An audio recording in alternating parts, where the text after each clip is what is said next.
how are you? My name is Wendy Ojiro. I'm a real estate agent based in Nairobi, and today I'd like us to chat about how do we navigate the buyer's market as a real estate agent. So in Nairobi, it's been a buyer's market for a while now, and the pandemic has just made things worse. However, all is not lost, and we can still find ways as agents to stay afloat until brighter days come ahead. So a buyer's market is where there's way more supply of real estate in the market than there is demand. This gives the buyers more bargaining power, and it gives them more time, more options, and technically the power is in their hands because of the conditions in the market. How can we navigate this? I have 3 tips to share today, and that is to have more listings, have more viewings, and make more money. And I'll dig in a little bit into each of these 3 points just to see how can we implement this in our own businesses. The first is to get more listings. Now more than ever, there's so many listings in the market. So you as an agent should also up your game in terms of listings. So if in a normal market, you'd have 10 listings in a month, triple it, make it 30. If you'd have 20 listings, let's say in a quarter, make it 60. Increase the number of listings you have, because the more listings you have, the higher chance you have of closing on them. So you need to have a wide variety so that you have more to offer your clients. And while you're on the listings, make sure that you're having good quality listings, because now clients are looking for value for money. They're very price sensitive. They want to get properties that are in good condition at a good price. So any properties that are overpriced, any properties that are not in a good condition, not in a good location, those are a waste of your time. Don't bother listing them, because in a buyer's market, clients want value for their money, and more than ever, the price, condition, and location matters. So before you take on any listing, make sure that it checks off all those 3 boxes. Is it well priced? Is it in a good location? Is it in a good condition? And if it is not, do not waste your time, because you'll end up using a lot of your time, your effort taking clients to this property. So it might be very well, it might be in very good condition, in a very good location, but it's overpriced. And you end up taking like 10 people to the property. No one signs up to it. Avoid such situations and make sure that any listing you take on ticks off all those boxes, and then have as many of those as possible to increase your chances of closing on a sale, because right now listings matter a lot. The second is to have more viewings.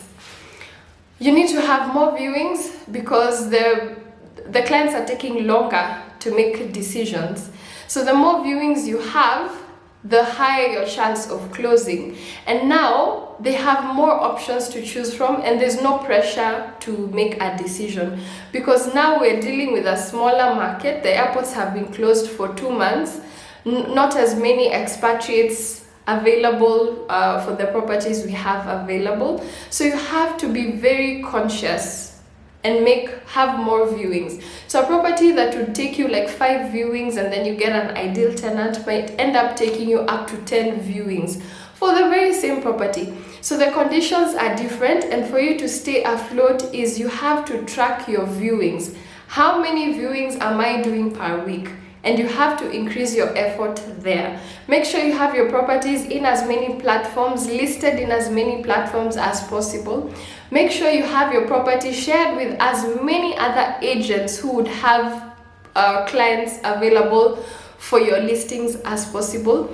Talk to as many people in your database, your past clients, your past landlords. This is the time to spread the news as much as you can, so that you can have more listings for your property. Track, and do more listings, because it's going to take more viewings to close on the property. So the more viewings you do, the better for you.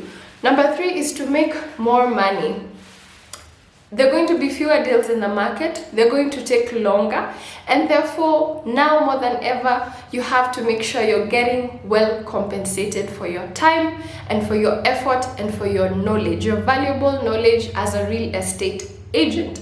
During this market, your position as an agent is even more valuable than ever, and don't ever lose sight of that, because on the landlord side or on the seller's side, they're struggling to get serious people. So if you bring them a serious person, that is very valuable to them. At the same time, on the buyer's side or the tenant's side, they are very confused. They don't know what is the best decision to make, which is the best value for my money. And you come in as an agent to help them as a trusted advisor during this period to narrow down on their options and make the best decisions. So please do not agree to be underpaid for your services. Choose your listings very carefully and choose listings that will bring you the most amount of money and most reward for your time. You have the power as well when it comes to the landlords and sellers, so push a little bit more to get better terms for your services. Don't lose sight of that. Make sure you're compensated adequately for your services. So those are my 3 tips for today. Get more listings, get more viewings, and get more money. These 3 things will help us stay afloat until we come to a time where conditions in the market will be better. Please share with me as well what are some of the tips you've been using to stay afloat during this buyer's market, so that we can also share and learn from each other.